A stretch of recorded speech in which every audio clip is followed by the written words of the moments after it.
Magandang araw mga kababayan, One Talk PH nga pala mga kapatid, nagbabalik po para sa panibagong update. And sa video ito mga kapatid ay magbibigay po ako ng aking personal na opinion at reaction dito po mga kababayan sa ginawang pang-aalipusta at pang-iinsulto ni Salvador Panelo mga kapatid kay Atty. Claire Castro, na kung saan mga kababayan tinawag po ni Panelo mga kapatid si Atty. Claire Castro na bulag at tanga.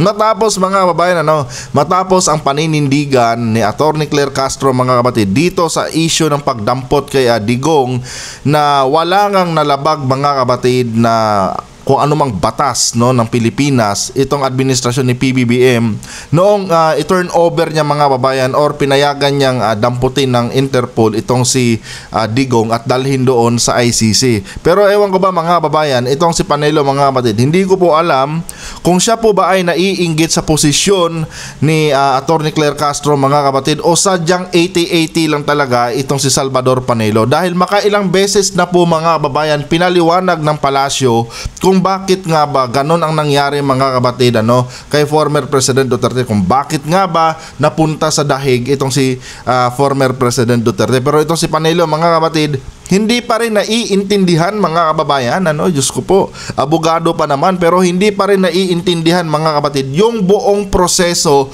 ng pagdampot kay former President Duterte. Pero bago ang lahat mga kababayan, huwag niyo po sanang kalimutang i-like ang ating video ngayon para i-share pa ni YouTube sa iba pang hindi pa nakakapanood. So for context mga kapatid, babasahin ko po ng buo itong nasabing article mga kababayan mula dito sa ArcLight. Ito pong ArcLight pala mga kapatid, ito yung parang news media, extension po ito ng SMNI mga kababayan. News media po ito ng mga DD Sheds. Wala po kayong ibang makikita dito mga kababayan, kundi mga post po patungkol dito sa kampo nila Duterte. Pero sabi dito ni Panelo mga kapatid sa isang post ng ArcLight, itong si Aling Clara na bigyan lamang ng posisyon ay wala, bulag na bulag. Pinagtatanggol niya ang napaka-obvious at maliwanag na paglabag. So sabi pa niya dito mga kababayan, Aling Clara, kino-call out niya dito mga kapatid si Atty. Claire Castro. Pakinggan niyo to. Aling Clara, bakit ka mo may kinalaman? He is referring mga kababayan dito sa involvement nga ni President BBM sa patungkol dito sa pagdampot kay former President Duterte.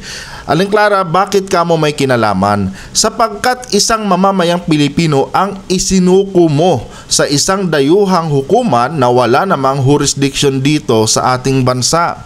So yun ang stand ni Panelo mga kababayan, Kaya ininsulto niya si Claire Castro dahil naniniwala siya mga kapatid na si Digong nga daw ay isinuko mga kababayan sa isang hukuman na wala naman daw jurisdiction dito sa Pilipinas. Pero mga kapatid, ito lang po ang tanong ko kay Salvador Panelo. Bakit nga ba tinanggalan ni Duterte, Atty. Panelo, kung mapapanood naman to, bakit nga ba tinanggalan ni Duterte ng jurisdiction ang ICC? Diba? Yun muna dapat ang tanong na dapat yung sagutin. Dahil ni isa sa inyo dyan sa kampo ng mga Duterte walang nagbigay ng paliwanag kung bakit nga ba tinanggalan ng jurisdiction ni Digong ang ICC sa Pilipinas. Diba? Kasi kung ako ang tatanungin mga kapatid, sobrang obvious po mga kababayan na kaya tinanggalan ni Duterte ng jurisdiction ng ICC mga kapatid dahil alam niya na itong ICC mga kapatid ang hahabol sa kanya pagkatapos ng kanyang administrasyon.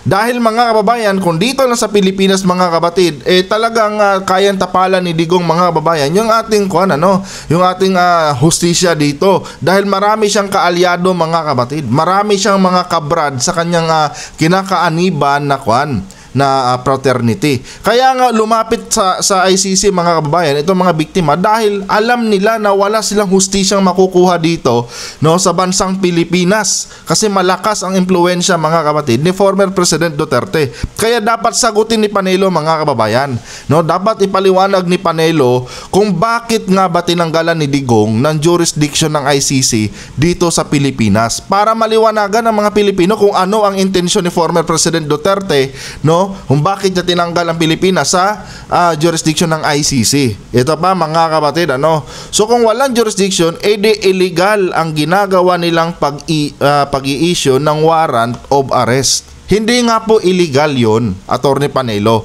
Dahil unang-una, noong nagsimula ang investigasyon ng ICC, member pa tayo ng ICC.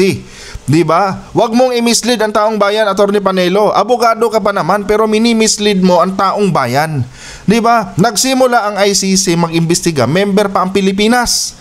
Di ba? Ngayon, noong napansin ni Duterte na kinakalaban ako ng ICC, ang ginawa niya, tinanggalan niya ng jurisdiction ang ICC, mga kapatid. Ngayon mga kababayan, dahil wala ng jurisdiction ng ICC, no, dito sa ating bansa, dinaan ng ICC, mga kababayan, yung kanilang warrant kay Digong sa Interpol. Ewan ko mga kapatid kung itong si Panelo 80-80 o sadyang mahina lang talaga, mga kababayan, itong kanyang kukote. 'Di ba? Abogado ka pa naman si Attorney Panelo. 'Di ba? Pero dapat yung mga bagay na 'yan, alam mo na 'yan, no? Alam kong alam mo yung proseso, Attorney Panelo, pero parang nagtatanga-tangahan ka. Ikaw yata yung tanga, Attorney Panelo, hindi si Attorney Claire Castro. 'Di ba? Obvious na obvious, Attorney Panelo, na gusto mo lang pagtakpan itong kabulasugan ni former President Duterte. Ito pa, mga kapatid. Kaya aling Clara, kung nahihirapan ka at nagmumukha kang kawawa, nagmumukha ka tanga tuloy sa mga paliwanag mo, umalis ka na lang dyan, sayang, abogado ka pa naman. Mga kapatid, alam kong alam ni Panelo, mga kababayan, yung nangyaring proseso. Kanya nga lang, mga kapatid, nagbubulag-bulagan siya, nagtatanga-tangahan siya, mga kababayan. Hindi po si Attorney Claire Castro, mga kababayan, ang bulag at tanga dito. Si Panelo, mga kapatid. Dahil kahit alam na niya yung proseso, mga kababayan, pinapanindigan pa rin niya yung kanyang katangahan. Sabi pa niya dito, mga kapatid, sapagkat ang integridad ng isang abogado ay umayakap sa kanya at dinadala siya sa kahit saang panig ng mundo, sa kahit saang panig siya ng mundo pumunta. Nako, mga kababayan, integridad na po ang binabanggit ni Panelo. Mamaya, mga kapatid, tingnan natin kung may integridad nga ba itong si Panelo.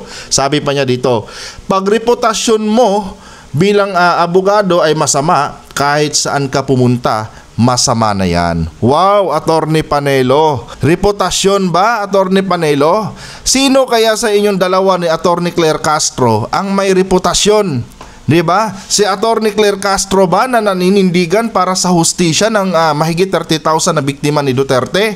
O ikaw, no, Attorney Panelo, na tagapagtanggol, no, ng dating mayor diyan sa I think sa Laguna yata 'yon, na si Sanchez, na involved, mga kababayan, sa kasong RAPE at MURDER, mga kapatid. Kayo na po bahala magdugtong-dugtong yan, kasi bawal po yan sa YouTube eh.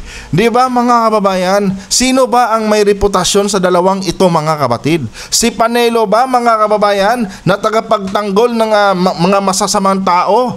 O itong si Attorney Claire Castro, mga kapatid, na naninindigan, no, para sa hustisya ng mahigit 30,000 Pilipino na biktima ng tukhang ni former President Duterte.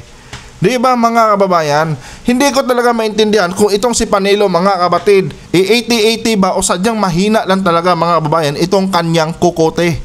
Obvious na obvious, mga kapatid, obvious na nagtatanga-tangahan itong si Panelo. Tapos ngayon, mga kababayan, si Attorney Claire Castro pa yung kanyang sinasabihan, mga kapatid, na bulag at tanga at gusto pa niyang pababain sa pwesto bilang PCO. Anyway, mga kapatid, hanggang dito lang itong video na ito. Mag-comment po kayo dyan, mga kababayan. Gusto ko pong malaman, mga kapatid, ang inyong mga opinion. Sino ba sa dalawa?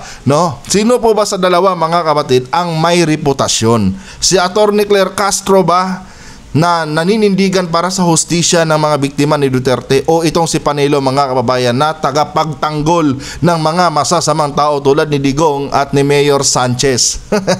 Hanggang dito na lang, mga kapatid. Adios.